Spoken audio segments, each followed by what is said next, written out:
Mesdames, Messieurs, bonjour. Ravi de vous retrouver pour cette nouvelle édition à la une de ce mercredi 21 janvier. L'agriculture, un secteur stratégique au cœur des priorités de l'État, voit la création de coopératives spécialisées dans la location de matériel agricole au profit des agriculteurs, ainsi que la mise en place d'un conseil national de la mécanisation agricole. L'exemple ce midi depuis la wilaya d'Adrar.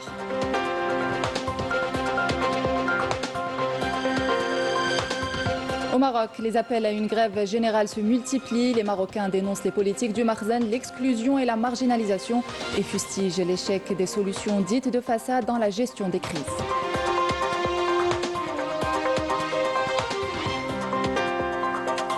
Nous parlerons à la fin de ce journal de patrimoine culturel algérien. Le Zellij, cet art architectural ancestral propre à l'Algérie, a été présenté à l'UNESCO en tant que patrimoine culturel national.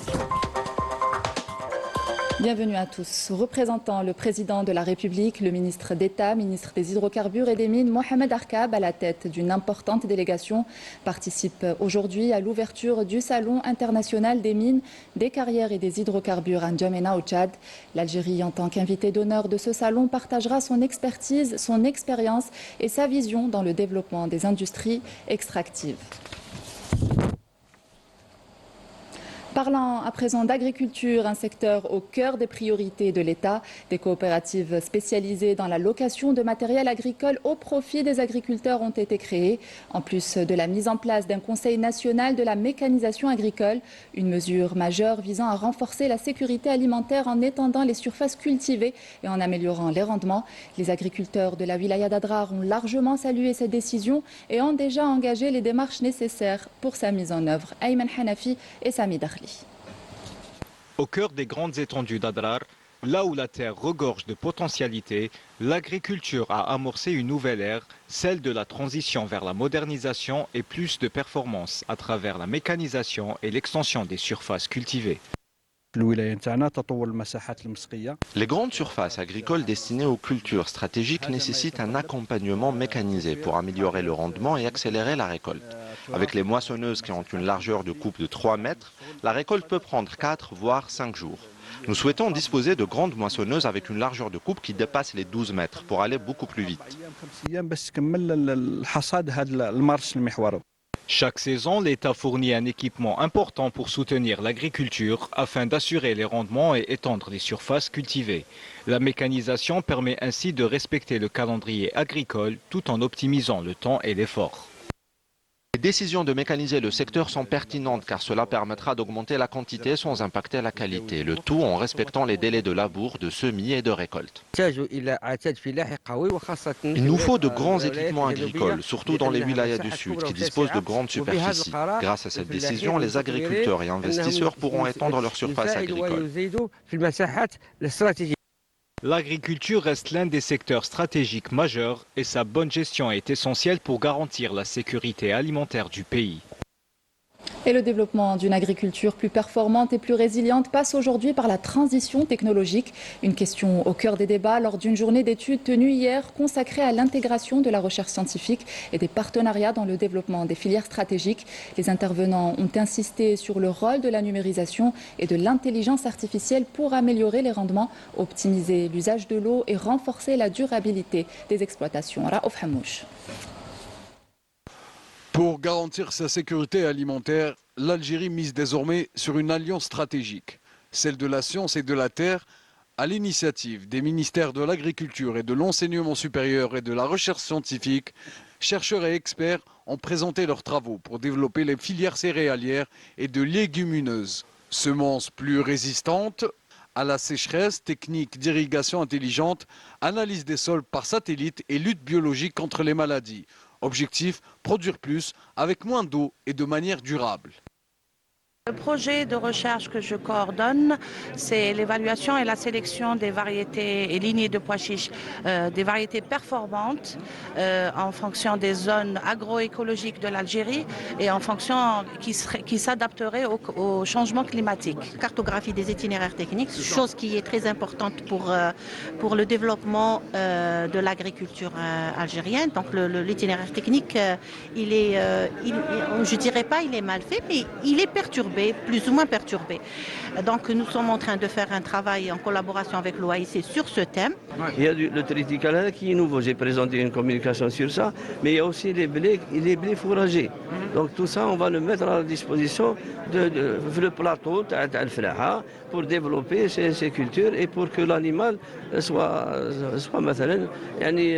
pour y trouver son alimentation correctement. Dans le domaine de l'alimentation des animaux, on a développé beaucoup de variétés le triticale. On est arrivé à 137 quintaux hectares. En clair, une agriculture moderne commence dans les laboratoires et se concrétise dans les champs.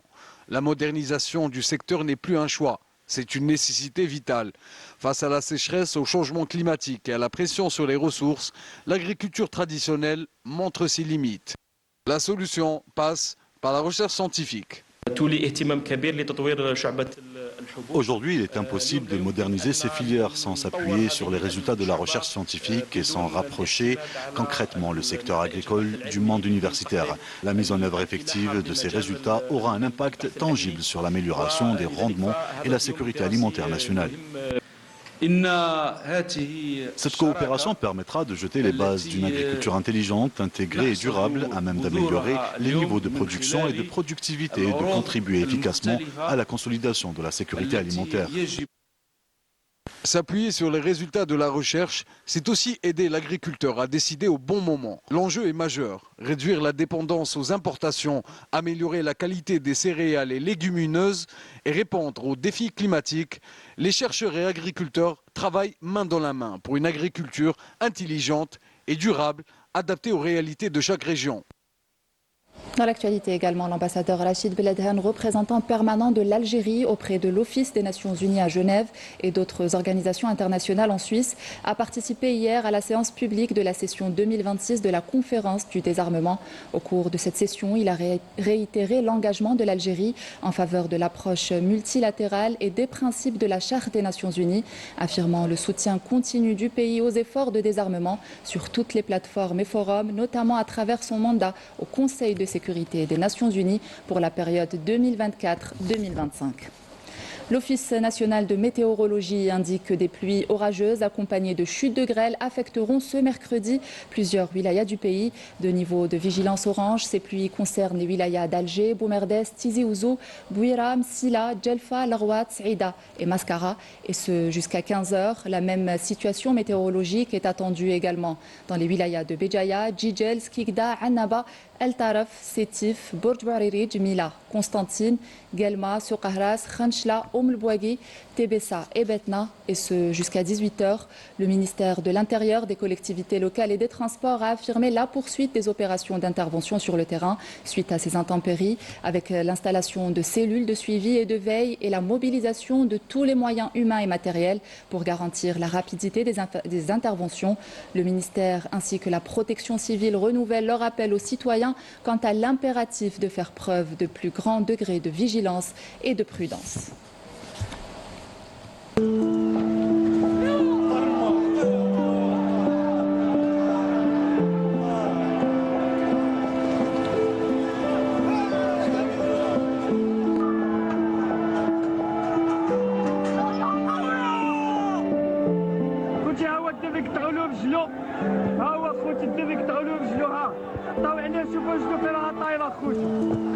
اللهم هذا منكر اللهم هذا منكر اللهم هذا منكر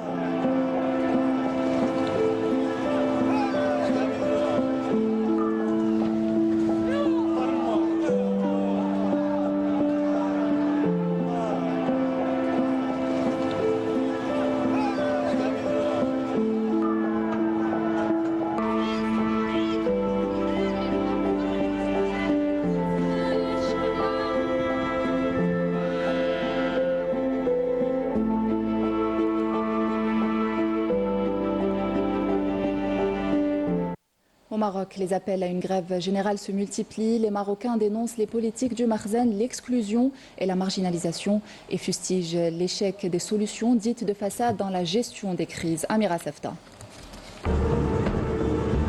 Au Maroc, des mouvements de grève et de protestation sont annoncés dans plusieurs secteurs pour dénoncer la politique du Marzen, caractérisée par l'opacité, le clientélisme et la marginalisation. Nous vivons une grande injustice. Des citoyens sont maltraités. On met en avant des événements sportifs alors qu'une partie de la population vit dans la précarité, sans logement ni ressources suffisantes. Il n'y a eu ni communication ni compensation. Ce marché, duquel ils nous ont expulsés, faisait vivre au moins 5000 familles. Ils n'ont pas le droit de nous expulser. Nous demandons une alternative. Dans plusieurs villes, le peuple manifeste contre des politiques à l'origine de la dégradation, notamment des secteurs de la santé et de l'éducation. En matière de ressources humaines, il y a un énorme vide juridique. En plus, sur les 27 points que nous défendons, rien n'a été pris en compte. Nous sommes confrontés au laxisme du gouvernement dans la mise en œuvre des accords qu'il a conclus avec nous. Il ne respecte toujours pas les droits fondamentaux des fonctionnaires. Les accords restent sans application. Les infirmiers sont déçus par ces réunions répétées. Nous espérons des résultats concrets pour les infirmiers marocains. Face à ces crises multiples, les manifestants dénoncent une même approche et l'absence de réponses concrètes. Ils sont déterminés à exprimer leurs revendications, même si cela se fait dans la répression.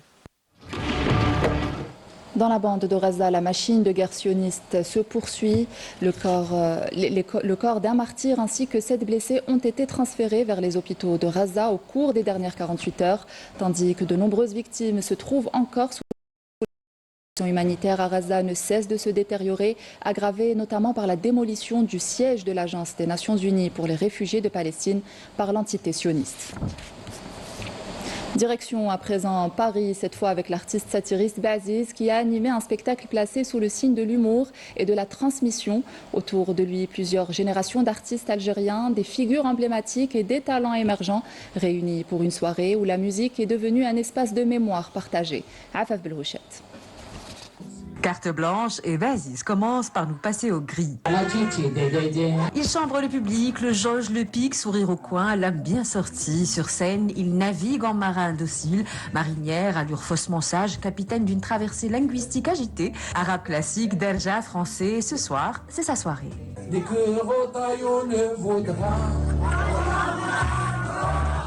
C'est fatigant un peu. Mais en plus, j'avais, l'énergie de fêter Yenayel avec tous ces Algériens de différents bords. Cette fête algérienne, franchement, j'étais très, très heureux d'avoir animé ça avec mes amis artistes. Voilà. Autour de lui, des artistes algériens invités. Complice d'un soir, Mehdi, pilier de l'Orchestre national de Barbès, corde solide, le groove comme héritage, et puis Nikon, Dura, présence intacte, regard droit, voix brûlante et patrimoine chevillé au corps. Moi, ma grand-mère, qui était ma mère spirituelle en fait, eh bien elle m'a toujours dit, ma fille, nous ne sommes là que pour transmettre. Donc je transmets toutes les valeurs de notre culture, mais aussi bien entendu la valeur de la femme.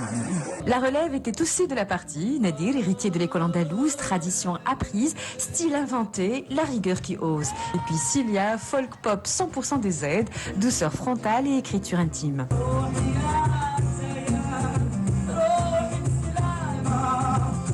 Je me décris je me retrouve entre la guitare parce qu'il y a la folk d'un côté, donc la guitare de Dylan, pour résumer, et après il y a les mélismes de Idir à côté, et c'est un peu un mélange entre les deux. Le public, lui, est là depuis le début, complice, attentif, pris à témoin, mais soudain la nostalgie déborde, point de bascule, Yamina de Hakim Salhi, un refrain et 1000 souvenirs.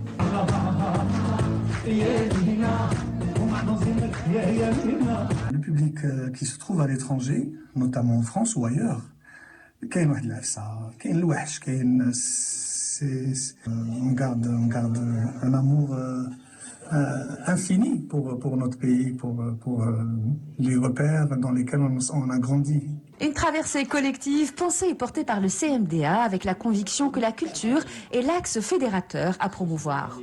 La dimension culturelle, c'est la mémoire, c'est la musique, c'est le cinéma, c'est tout ça qui fait que on reprend, en main notre narratif, notre récit, à la fois national, historique, et le côté, la dimension plurielle de l'Algérie. Sentiment partagé par le public.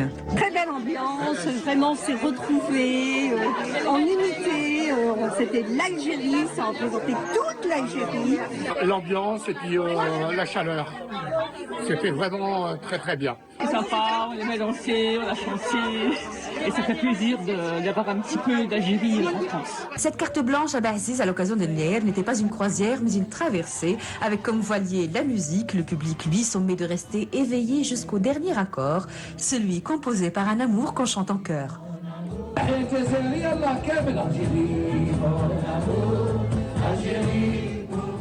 Place à présent au patrimoine culturel algérien avec le Zelij, cet art architectural ancestral propre à l'Algérie, présenté à l'UNESCO en tant que patrimoine culturel national dans le cadre d'une démarche visant à le valoriser et à le protéger comme élément essentiel de l'identité culturelle du pays. Abdeljabbar Ben Yahya et Anis Chir.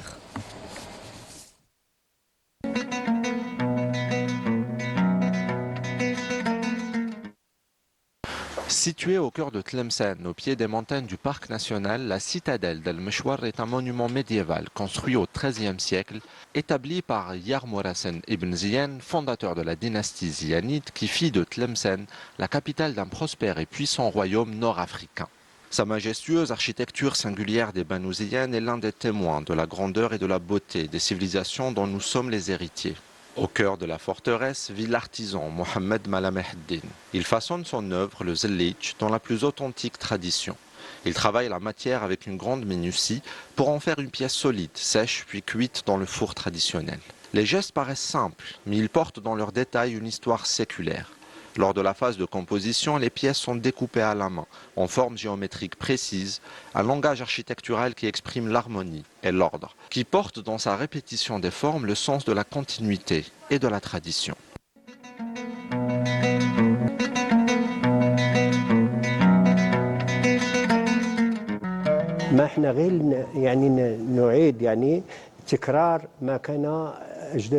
Nous ne cherchons pas seulement à reproduire à l'identique ce que faisaient nos ancêtres, que ce soit dans les techniques ou les motifs du Zelij, mais à en assurer la continuité et de l'enrichir.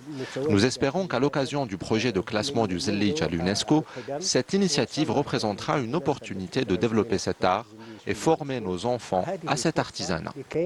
يعني نزيدوا يعني نقوموا يعني بالتطوير وبالتكوين يعني اولادنا في هذا.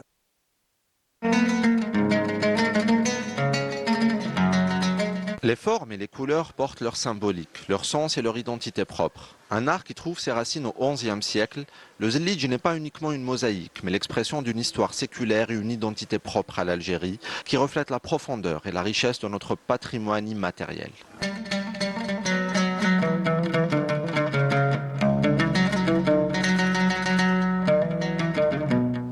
Et c'est ainsi que nous arrivons à la fin de ce journal. Merci à vous de l'avoir suivi. Bel après-midi avec la suite de nos programmes. À très vite.